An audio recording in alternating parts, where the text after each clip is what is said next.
I think there's something in my dad's house. My dad has had this house since I was about 6 and ever since then I've witnessed some strange things. I would wake up in the middle of the night to hear footsteps outside my room when nobody was awake.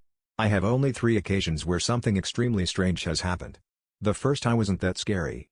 Me, my dad and my stepmom were all stood in the kitchen when the pan on the stove just slid across the stove. We all froze and stopped talking. My dad turned to me and asked, "Did you see that?" I nodded, but then after a while we just ignored it and carried on talking. The second one I still can't understand to this day. I was sat on the sofa in front of the window when I heard a knock coming from behind me. I didn't think of it much at first, thinking it was the door and I was just tired. It came again and genuinely thought I was going crazy, but I saw my little brother look up hearing the knock as well, and that's when my blood ran cold. My dad walked into the room asking if we heard knocking. We told him yes, but from the window, and he looked confused. My dad opened the back door and went into the garden to where the window was. He came back in telling us that nothing was there.